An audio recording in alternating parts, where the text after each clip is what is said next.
تحریر ہے جو ان کے ہاتھ کی لکھی ہوئی آج تک ان کے تبرکات میں رکھی ہوئی ہے، اس کو ٹیلی کر لیں کہ کیا انہی کی تحریر ہے یا نہیں، وہ موجود ہے۔ انہوں نے جو ان کے بارے میں لکھا ہے کہ وہ ان کے دور میں خلافت کا ظاہر ڈھانچہ رہ گیا، روح ختم ہو گئی۔ یہ تھوڑا جملہ ہے؟ یہ کیا گستاخی ہے؟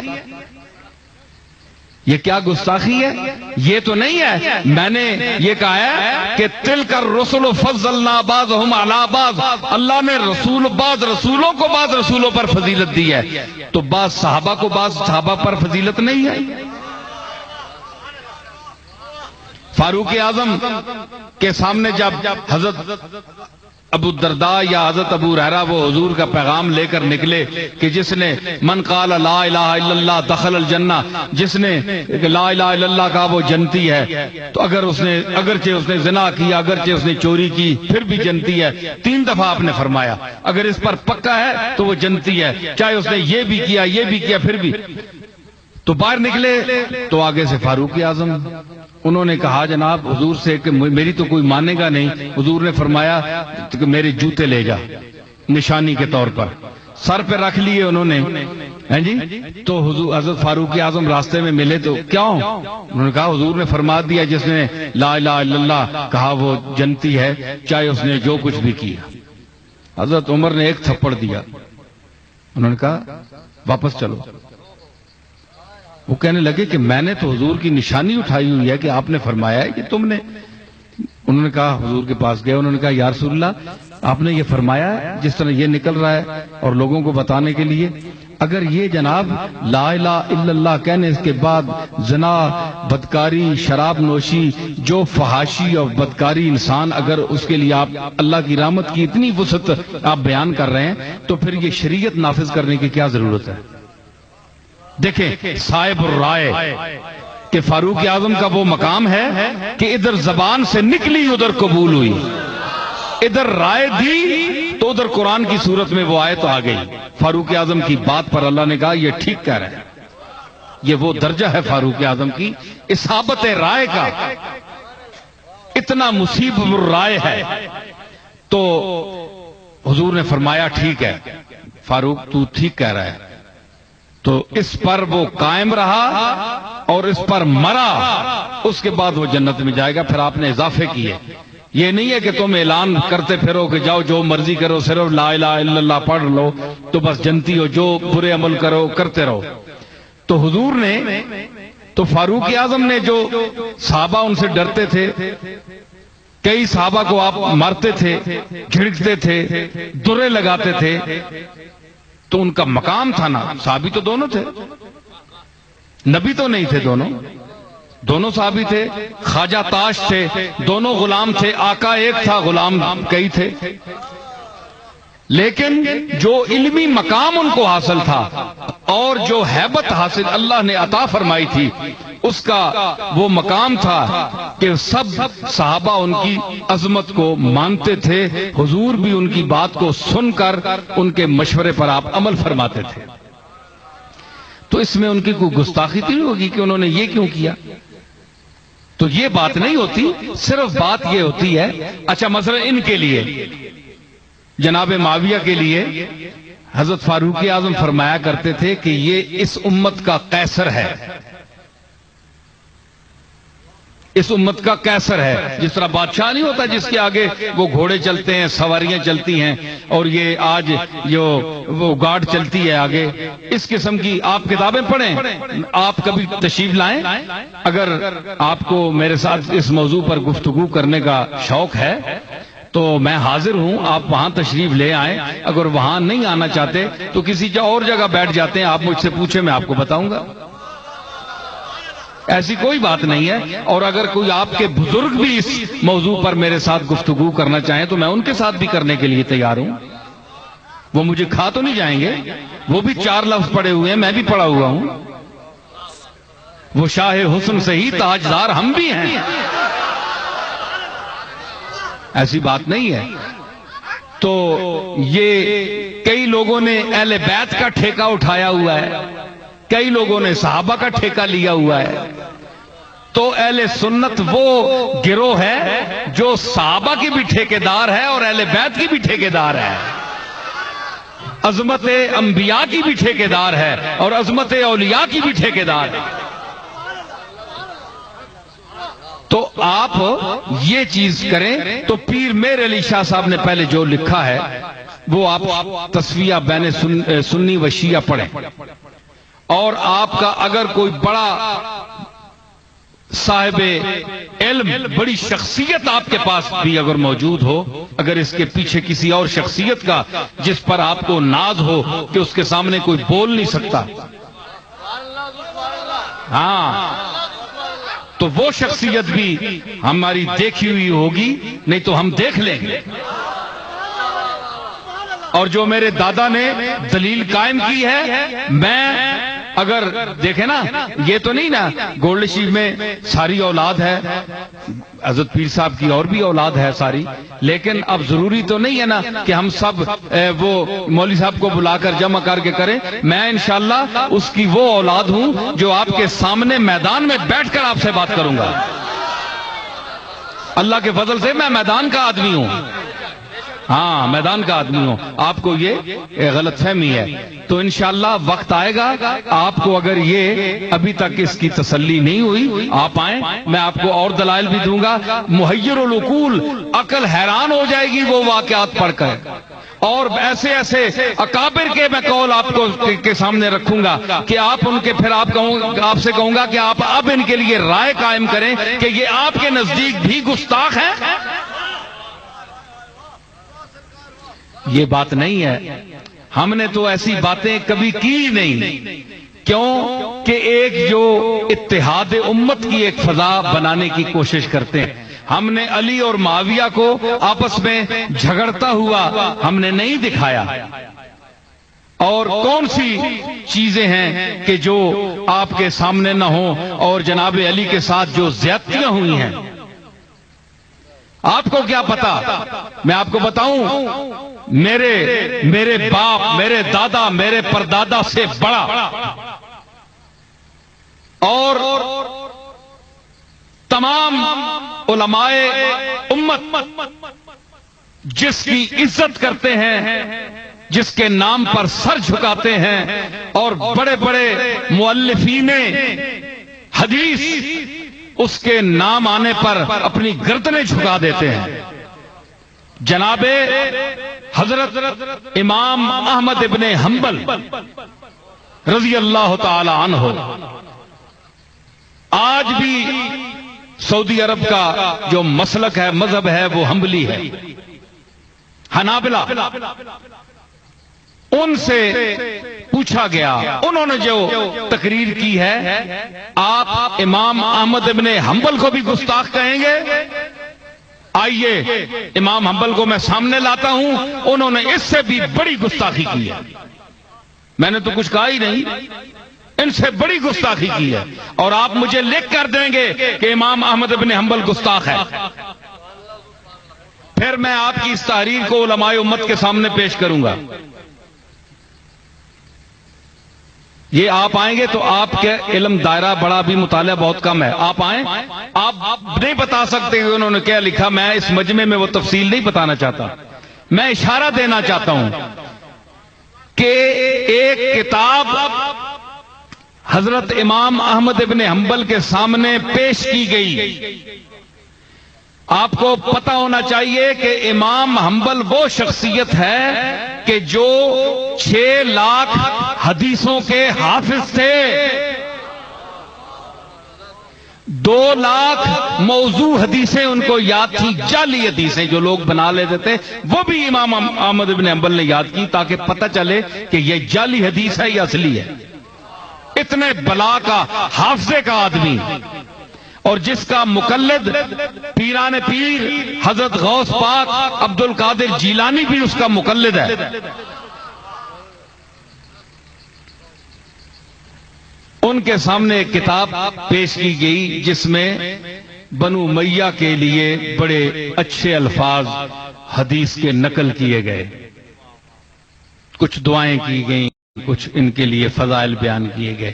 تو ان کے صاحبزادے عبداللہ نے جب ان کے سامنے یہ کتاب المروانیہ اس کا نام تھا وہ پیش کی، تو انہوں نے اپنی گردن مبارک، حضرت امام احمد بن حنبل کی اس وقت 80-82 سال کی عمر تھی، تو لکھ لکھ کر ان کے گھٹنے جو ہیں وہ سر کے اوپر ہو گئے تھے۔ پھر جو وہ خلق قرآن کے سلسلے میں جو عذاب جھیلتے رہے، بادشاہ ایک وقت کے ساتھ ٹکر لی۔ آج کل تو 2 دن کوئی اندر ہو جائے، تیسرے دن ضمانت کہتے ہیں، لوگوں اخبار میں آ جاتا ہے کہ جناب فلاں صاحب نے نکلے تھے حضور کی ناموس کی ریلی لے کر سیدھے انہوں نے اندر کر دیا، جاؤ اندر کر دیا۔ 5ویں دن جناب اندر سے اخباروں میں آ گیا فلاں صاحب ریلی لے کر گئے، جناب پولیس کے سامنے اپنے ہاتھ پیش کیے، ہتھکڑیاں لگاؤ، اور اندر سے سفارش کر کے، منتیں کر کے، جوتوں میں پڑھ کے کہا جناب میری ضمانت لے لیں، مہربانی فرمائیں مجھے رہا کر دیں۔ تو یہ شوشہ والی حب رسول نہیں تھی، ان میں شوشہ والی حب رسول نہیں تھی۔ بوڑھا آدمی امام احمد بن حنبل، آؤں گا میں اس بات پر، تمہیں آج بھی مولوی ہیں، آج بھی پیر ہیں، آج بھی بڑے مشائخ ہیں، آج بھی بڑے بڑے علامے ہیں، کوئی پیر امام احمد بن حنبل کی جوتوں کی دھول تک بھی نہیں پہنچ سکتا، نہ کوئی عالم دین پہنچ سکتا۔ جس راستے سے امام احمد بن حنبل گزرے ہیں، اس کی اقطاب اور غوث اس کی گرد راہ کو ترستے ہیں۔ بادشاہ کے ساتھ جھگڑا ہوا کیا کہ قرآن خلق ہے، اس نے کہا خلق ہے، آپ نے فرمایا خلق اللہ کی صفت ہے، کیونکہ مخلوق حادث ہے، قرآن حادث نہیں ہے۔ اس پر جھگڑا ہوا، بڑی لمبی بحث ہے۔ خیر اس نے کوڑے مارے، بوڑھا آدمی 80 سال کا۔ تو آپ پڑھیں وہ دردناک قصہ جو مرتے دم تک امام احمد بن حنبل کے ساتھ، اس بوڑھے انسان کے ساتھ جو اس نے سلوک کیا، رسے ڈال کر بچوں کے سپرد، نوجوانوں کے سپرد، جن سے شیطان بھی پناہ مانگتا ہے، ان کے سپرد کر دیا جاتا تھا امام حنبل کو۔ وہ گھسیٹتے تھے بغداد کی سڑکوں میں، اور اس کے پیچھے کون چلنے والا ہے جی؟ غوث پاک۔ اس کا مقتدی کون ہے؟ اس کی فقہ کا مقلد کون ہے؟ شیخ عبد القادر جیلانی جیسا شخص۔ اور امام کی یہ حالت ہے کہ گھسیٹ رہے ہیں اسے، تو فرما رہے ہیں، کوڑے مار رہے ہیں، ساتھ پولیس والے کہتے ہیں کہ کہو کہ قرآن اللہ کی مخلوق ہے، خلق ہے۔ اس نے کہا نہیں، اللہ کی صفت ہے، اس پر قرآن یا حدیث سے کوئی ثبوت لاؤ گے تو مانوں گا، نہیں تو نہیں مانتا۔ گھسیٹ کا دربار میں 2 درے لگتے، تو ائمہ لکھتے ہیں کہ اتنے زور کا وہ درہ مارتا تھا کہ اگر وہ ہاتھی پر لگتا تو ہاتھی بھی کانپ جاتا۔ وہ بوڑھا انسان 80 سال کی عمر میں وہ درے کھاتا رہا، کتنا عرصہ۔ آپ کو بتاؤں میں امام احمد بن حنبل کی شان، درہ لگا، ازار بند ٹوٹ گیا، دربار میں کھڑے ہیں، بادشاہ بیٹھا ہوا ہے، علماء جو اس کے چمچے تھے، آج کل چمچے علماء بھی ہوتے ہیں نا، جو بادشاہ کی ہاں میں ہاں ملاتے ہیں پیسے لینے کے لیے، یہ جس کو کہتے ہیں دین فروش، دین بیچنے والے ملا بیٹھے تھے جو اس کی ہاں میں ہاں ملا رہے تھے۔ امام احمد بن حنبل کو جب کوڑا برسایا گیا تو آپ کا ازار بند ٹوٹ گیا، ہاتھ بندھے ہوئے تھے، آپ کے پیچھے ہاتھ بندھے ہوئے تھے۔ تو بوڑھے نے آنکھ اٹھائی، آسمان کی طرف دیکھا، کہنے لگا کہ میرے مالک، میں تیرے قرآن کو تیری صفت بتا رہا ہوں اور یہ مخلوق خلق بتا رہے ہیں، تو میں تیری قرآن کی وہ شان بیان کر رہا ہوں جو ہے، تو مجھے بھرے دربار میں ننگا کر رہا ہے۔ تو وہ آپ کا جو پاجامہ تھا وہ بس گرنے والا تھا، ٹوٹ گیا تھا۔ تو لکھتے ہیں کہ غیب سے ایک ہاتھ نمودار ہوا، دربار میں غیب سے ایک ہاتھ نمودار ہوا جو حضرت امام احمد ابن حنبل کی کمر پر اس نے ہاتھ پھیرا. خدا جانے جبریل تھا کون تھا, رجال الغیب میں سے تھے. تو دوبارہ وہ جو ہزار بند ہے وہ اس کو جوڑ دیا گیا, اللہ نے جڑوا دیا اس کو, اور امام احمد ابن حنبل کی سر دربار عزت رکھ لی اللہ نے. یہ وہ شان کا آدمی ہے, یہ اس شان کا. اور جب ان کا جنازہ اٹھا تو 7 لاکھ سے اوپر انسان تھے جنازے پہ. تو انہوں نے کہا کہ عبداللہ نے کہا کہ بابا یہ کتاب دیکھیں, ان میں بڑی ان کی تعریف ہے بنو امیہ کی. تو انہوں نے کہا کہ یہ جاہز ایک بدصورت انسان جو مکے میں تھا, جو بنو امیہ کا ہم اثر تھا, اور وہ بدترین, جس طرح یوسف خوبصورت ترین انسان اللہ نے پیدا کیا, تو کتابوں نے جاہز کے لیے لکھا جیم الف ہائے ہتی اور زوئے جاہز. تو بدترین صورت والا ایسا بدصورت انسان کسی نے نہیں دیکھا, اتنا بدصورت تھا وہ. اور اللہ نے اس کو کمال کیا دیا تھا کہ جب وہ اب موڈ میں بولتا تھا تو ایسا فصیح و بلیغ جملہ عربی کا نکلتا تھا اس کے منہ سے جس طرح حضور رسالت میں آپ بول رہے ہوں. حضور سے ملتا جلتا اس میں حضور کی فصاحت و بلاغت کی بو آتی تھی, خوشبو آتی تھی. اتنا فصیح تھا وہ. جملہ بولتا تھا تو پتہ تھا, لگتا تھا کہ رسول اللہ کی حدیث کا ٹکڑا ہے. اس کو بنو امیہ نے پیسے دیے اور ان سے جعلی حدیثیں گھڑوائیں. حضرت امام حنبل نے یہ جملہ فرمایا اور لکھا ہوا ہے, میرے پاس ثبوت ہے. یہ ایک امام کی تحقیق ہے اور بہت بڑا امام ہے, میں اپنی طرف سے نہیں کہہ رہا ہوں. یہ ساری ان کی یہ گھڑوائی ہیں اور یہ حدیثیں جعلی گھڑوا کر اس کو بعد میں نقل کیا, ساری کتابوں نے نقل کیا. تو مطلب یہ ہے کہ انہوں نے کہا کہ یہ چیز جو ہے, انہوں نے ایک اور جملہ کہا. امام احمد بن حنبل نے فرمایا کہ اصل بات ہے یہ ہے بیٹا کہ علی قلیل الاحبا تھا اور کثیر الاعداء تھا. علی کے دوست تھوڑے تھے, دشمن زیادہ تھے. تو اس کی وجہ کیا ہوتی ہے, یہ تو امام احمد بن حنبل کا ارشاد ہے نا جو میں پیش کر رہا ہوں.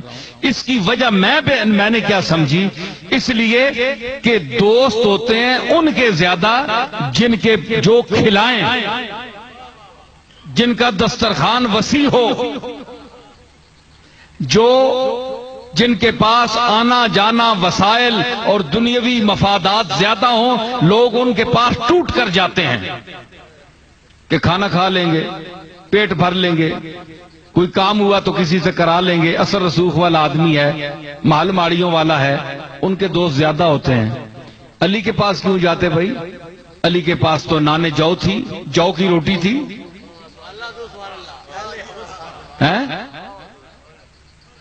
علی کے پاس جو کی روٹی,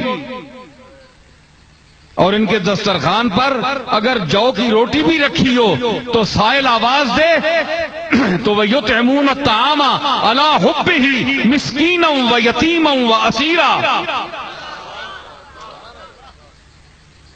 کے حوالے سے وہ یتیموں اور مسکینوں کو سامنے سے اٹھا کر روٹی دے دیتے ہیں, خود بھوکے رہتے ہیں ان کو دیتے ہیں. اور پھر علی کو اللہ نے وہ مقام عطا فرمایا کہ رسول اللہ نے فرمایا انا مدینۃ العلم وعلی بابها, کہ میں علم کا شہر ہوں اور علی اس کا دروازہ ہے. تو علی کو دروازہ فرمایا. حضور نے بھی فقر اختیار فرمایا. حضور کے گھر بھی دیگیں نہیں پکتی تھیں, آپ کا فقر اختیاری تھا. تو آپ نے 3 دن اپنے شکم مبارک پر پتھر باندھے تو وہی رنگ تھا علی میں. تو پھر اسی چیز کا وارث اسی کو بنایا جو اس کا اہل تھا.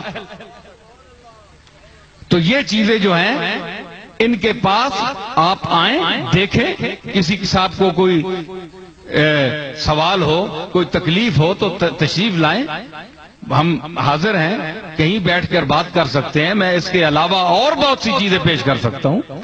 تو یہ بات نہیں ہے. مطلب یہ ہے کہ آج ہم اپنے گھر آپ سب ہم جس چیز کی